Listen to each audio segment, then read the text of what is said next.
Assalomu alaykum, qadrli YouTube kanalimizni obunachilari. Bugun sizlarga yana bir ajoyib mavzuni ochib bermoqchiman. Qanday ayolda erkak zerikadi va nima sababdan xiyonat qiladi?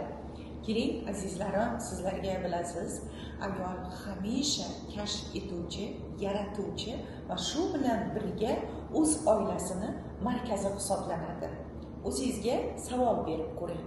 Sizga nima sababdan turmush o'rtog'ingiz xiyonat qildi va nima sababdan turmush o'rtog'ingiz siz bilan hech qachon oilaviy masalalarda maslahatlashmaydi? Men Anor akademiyasi asoschisi Dilbar Husanova 34 yillik oilaviy turmush tajribalariga ega bo'lgan, o'zim oilaliman, turmush o'rtog'im bor, farzandlarim bor, nabiralarim bor va bugungi kunda aynan o'zimni tirik tajribalarimni yuzlab, minglab ayollarga bo'lishib boraman. Chunki his qilmagan, o'zi shu vaziyatdan, shu ko'chadan yurib o'tmagan inson hech qachon buni birovga yetkazib bera olmaydi. Azizlarim, bir vaqtlar men ham shunday bo'lganman. Nima sababdan meni hayotimda xiyonatlar bor? Nima sababdan men chiroyliman, go'zalman, eng yaxshi ovqatni pishiraman, o'zimga qaraganman, go'zalman degan tushunchalarda bo'lardim. Ammo lekin buni hozir sizga 3 ta sabablarini ochib beraman. Aslida men har bitta garderobimdagi kiyimlarimni, kiyayotgan har bitta kiyimimni erimga yoqish uchun sotib olganman.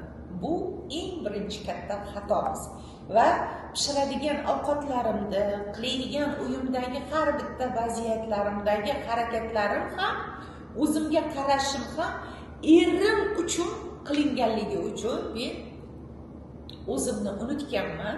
Aslida o'zimga o'zim yoqadigan narsa olishim kerakligini tushunib yetganman. Keling, shu yerda bir hayotiy misolda aytaman. Shuncha yil turmush o'rtog'imga yoqadigan, turmush o'rtog'im uchun kiyingan ekanligimni xato ekanligini bilib, o'zimni ichki ovozimda menga aynan shu yoqadigan, aynan meni xursand qiladigan, masalan, turmush o'rtog'imga men gulli kiygan kiyimlar yoqmasdi. Nimaga allachqor qilib gullini kiyib olgansan derdi va gulli kiyimlarni olmay qo'yganman. Juda ko'p hozir kiyimlarim gulli kiyimlarga o'tgan. Ana shunda tushunib yetganmanki, o'zimga yoqadigan narsani olishim kerak. Va shu yerda men nimaga buni kiydingiz deb savol bergan. Shunda aytganman, sizga yoqish uchun emas, o'zimga yoqqani uchun kiydim deb javob berganman. Va xuddi shu yerda siz mantiqan to'g'ri nima sababdan kiyganligingizni aniq ochib berishingiz kerak. Agar bu vaziyatingizni ochib bera olmasangiz, sizni ayblaydi, sizni xo'rlaydi, sizni ustingizdan kulishga siz ruxsat berib qo'ygan bo'lasiz. Bu holat, bu vaziyatlarni siz o'zingizni ichki ovozingizdagi har bitta holatingizda qaysi vaziyatlarda siz to'g'ri qilyapsiz, qaysi vaziyatlarda noto'g'ri qilyapsiz, shuni tahlil qilib borishni o'rganing. Ikkinchisi, qanday ayoldan erkak beziydi? Eng katta ko'p savol olgan, ya'ni juda ham ko'plab savollaringizda, shu murojaatlaringizda qoldirgan tajribalarimni bo'lishaman. Qanday erkakdan? Tinimsiz erkakni izini poylagan, kun davomida unga qo'ng'iroq qilgan, nima bilan shug'ullanishini doimo nazoratda ushlab turuvchi ayollardan erkaklar bezaydi. Hozir siz o'zingizni ichingizdagi shu holatingizni his qildingizmi? Turmush o'rtog'ingiz chiqib ketgandan keyin sizga qolgan shuncha vaqtni o'zingizga bag'ishlang. Yaxshisi, ilm o'rganing, o'zingiz qiziqishlaringiz bilan harakat qiling, oching. To'g'ri, juda ham ko'p ayollarimiz oddiygina uy bekasi. Balki siz meni Tojikistondan turib kuzatayotgandirsiz, kimdir muxlisim yozgan ekan, men sizni Amerikadan turib kuzatyapman deb. Bo'lishi mumkin, ammo lekin siz bilan meni oramda hozir masofani hech qanaqa aloqasi yo'q. Keling, sizga hozir mana shu vaziyatlaringizni tushuntirib beraman. Siz turmush o'rtog'ingizni kun davomida nima bilan shug'ullanyapti, qayerga boryapti, kim bilan o'tiryapti yoki bo'lmasa ishdan kech qolayotganda har bitta ayolga birinchi keladigan o'sha noto'g'ri xayol kim bilan ekan? Erkak kishi bilan deb o'ylamaydi ayol birdaniga. Qaysi qiz bilan ekan? Yoki ishxonasida bir ikki marta ko'zingiz tushgan bo'lsa, yoshroq qizlarga o'sha qiz tasavvuringizga keladi va katta xayolimiz, kinolenta ssenariylarimiz hammasi davom etib ketaveradi. Va xuddi shu qo'rquvlar, o'ylagan ssenariy gumonlarimiz orqali hayotimizga shu vaziyatni taklif qilamiz. Chunki bizni mana shu energetik maydonimizda biz nimalarni o'rganayotgan bo'lsak, nimalar bilan yashayotgan bo'lsak, ular bizni hayotimizda, ya'ni bizni atrofimizda shakllanishini boshlaydi. Bunday holatlarda esa sizga eng birinchi tavsiyam o'zingizni qiziqishlaringizni ro'yxatini tuzing va tajriba qilib ko'ring. Siz nimada o'zingiz xohlagan narsada shunaqangi zo'r mazza qilib o'zingiz qilgan ishingizdan mazza qilib zavqlanasiz. Aynan shu jihatingizni toping va o'z qiziqqan ishingiz bilan shug'ullanishni boshlang. Bu ikkinchi holat. Uchinchi holat. Qanday ayolda erkak beziydi? Bilasizmi nima? Oshxonada bemalol ovqat pishiramiz va shu pishirgan ko'ylagimizmi, ustimizda futbolkamizmi, turmush o'rtog'imiz kelganda shu holatda ular bilan birga yotoqqa kiramiz.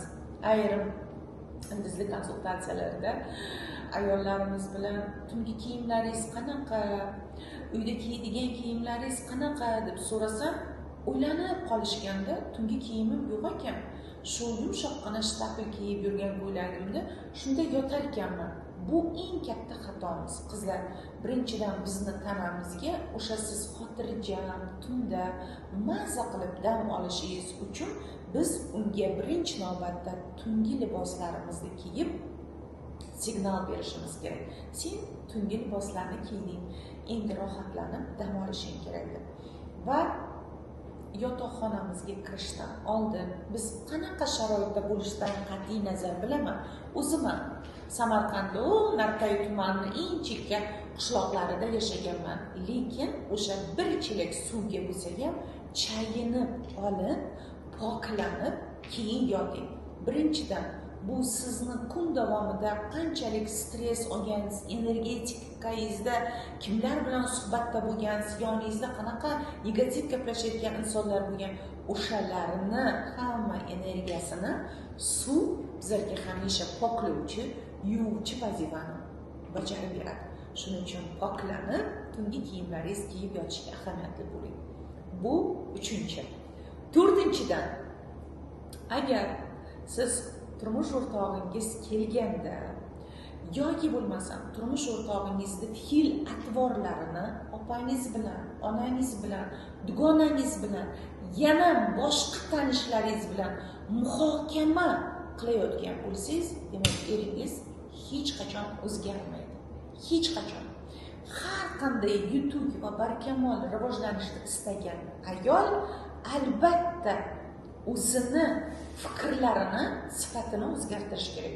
Masalan, turmush o'rtog'iga qaratilgan, yo'naltirilgan, voy faqatgina yeydi, ichadi, yotadi, biror narsaga yordam bermaydi, mendan faqat pul so'raydi, meni faqatgina qadrsizlantiradi. Voy og'zidan chiqqan gaplarni ko'rsangiz, Dilbar opa turmush o'rtog'imni degan savollar bilan juda ko'p murojaat qilishgan va shuning uchun ham aytmoqchiman, sizni o'zgartiradigan narsa faqatgina amaliy praktikalar. Bunday payti siz bunaqa situatsiyadan chiqib ketishingiz uchun sizga albatta amaliy praktikalar kerak bo'ladi.